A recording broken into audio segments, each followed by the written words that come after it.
అండి welcome back to the channel. ఈరోజు నేను ఎంతో హెల్దీ అయినా అలాగే ఎంతో టేస్ట్గా ఉండే పాలక్ పన్నీర్ చేశానండి. దీనికోసం ఫస్ట్ మనం పన్నీర్ని శుభ్రంగా వాష్ చేసుకుని ఇలా చిన్న చిన్న పీసెస్ కింద కట్ చేసుకోవాలి. కట్ చేసుకుని పన్నీర్ని ఒక ప్యాన్లో వేసుకుని ఆయిల్ వేసుకుని ఫ్రై చేసుకోవాలండి. ఇది పూర్తిగా ఆప్షనల్. నాకు ఎందుకో పన్నీర్ ఫ్రై చేస్తేనే ఇష్టం అనమాట. నార్మల్గా తింటే ఇష్టం ఉండదు.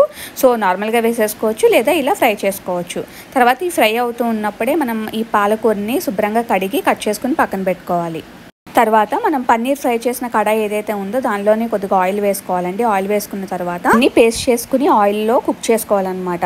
అలాగే ఆనియన్ పేస్ట్లోని మనం జీలకర్ర జింజర్ గార్లిక్ పేస్ట్ వేసేసుకోవాలండి. ఈ రెండింటిని కూడా మనం కుక్ చేసుకోవాలి. ఎప్పటి వరకు అంటే ఆనియన్ బాగా మగ్గిపోయి కొంచెం బ్రౌన్ కలర్ వచ్చేంత వరకు, గోల్డెన్ బ్రౌన్ కలర్ వచ్చేంత వరకు కూడా దీన్ని ఆనియన్ పేస్ట్ని కుక్ చేసుకోవాలి. అలాగే దీనిలోనే నేను కరివేపాకు అలాగే పచ్చిమిర్చి వేసుకోవాలండి. పచ్చిమిర్చి అనేది నేను లాస్ట్లో వేస్తాను. మీకు కావాలనుకుంటే ఇప్పుడే వేసుకోవచ్చు. నాకు పచ్చిమిర్చి బాగా మగ్గితే ఇష్టం ఉండదు అనమాట. అందుకని నేను లాస్ట్లో కొత్తిమీర వేసినప్పుడు వేస్తాను అనమాట. ఇలా ఉల్లిపాయలు మొత్తం మగ్గిపోయిన తర్వాత సన్నగా కట్ చేసుకున్న 2-3 టమాటోలు వేసుకోవాలన్నమాట. వేసుకున్న తర్వాత ఈ టమాటోలు ఉల్లిపాయలు బాగా మగ్గిపోవాలండి. లేదు అని అనుకుంటే గరిటె ఉంటుంది కదా, గరిటెతోటి దీన్ని మనం మెత్తగా మెదిపేసుకోవాలి. మగ్గిన తర్వాత ఏమైనా చిన్న చిన్న ముక్కలు ఉన్నాయని అనుకున్నప్పుడు గరిటెతోటి బాగా మెదుపుకోవాలన్నమాట. మెదుముక్కుని మూత పెట్టి కుక్ చేసుకోవాలి. ఆయిల్ అనేది కొంచెం పైకి తేలుతుందండి. అలా పైకి తేలేంత వరకు బాగా మగ్గిపోయేంత వరకు ఈ టమాటో ఆనియన్స్ అన్నీ మగ్గిపోయేంత వరకు కుక్ చేసుకోవాలి. చూసారు కదా, ఇలా అయ్యిందనమాట. ఇలా కట్ చేసుకున్న పాలకూర వేసుకోవాలండి. పాలకూరని పేస్ట్లా కూడా వేసుకోవచ్చు, బట్ నాకు అదైతే నచ్చదు. నేను ఎప్పుడు కుక్ చేసినా ఇలాగే వేస్తాను. ఇలాగ సన్నగా కట్ చేసుకున్న పాలకూరని వేసుకుని సరిపడా ఉప్పు, కారం, ధనియా పౌడర్, జీలకర్ర పౌడర్ వేసేసుకోవాలి. గరం మసాలా ఇంకే మసాలాలు అవసరం లేదు. ఇలా అయితే సరిపోతుంది. ఇవి వేసుకుంటే సరిపోతుంది. సో ఇవన్నీ వేసుకుని ఈ పాలకూర అంతా కూడా మగ్గిపోవాలన్నమాట.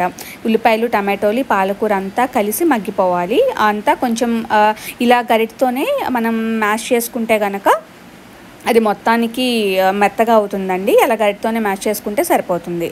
అలా మూత పెట్టుకుని కుక్ చేసుకోవాలి ఒక 5 minutes. ఇలా పాలకూర అంతా కుక్ అయిన తర్వాత మనం ఫ్రై చేసుకున్న పన్నీర్ పీసెస్ కూడా వేసేసుకుని బాగా కలుపుకొని మూత పెట్టేసుకుని కుక్ చేసుకోవాలండి ఒక 5 minutes.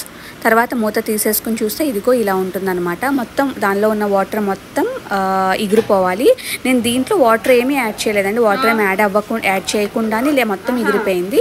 మీకు కావాలనుకుంటే కొంచెం వాటర్ యాడ్ చేసుకోవచ్చు. అండ్ మనం పాలకూర కట్ చేసి వేసుకున్నాం కాబట్టి ముందు మనం ఏమీ ఉడకబెట్టలేదు కాబట్టి పచ్చి వాసన పోయేంత వరకు కూడా మనం చూసుకోవాలి. తెలుస్తుందండి ఆ పచ్చివాసన అనేది. అది పోయేంత వరకు కూడా మనం ఈ పాలక్ పన్నీర్ అనేది కుక్ చేసుకోవాలి.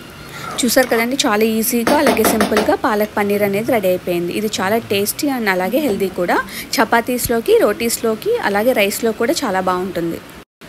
సో ఈ రెసిపీ అనేది మీకు నచ్చినట్లయితే please subscribe the channel and thank you so much for watching the video. Subscribe చేసుకునే ముందు లైక్ చేయండి, షేర్ చేయండి, కామెంట్ చేయండి. మీకు ఎటువంటి రెసిపీస్ అయితే కావాలో నేను చేయడానికి ట్రై చేస్తాను.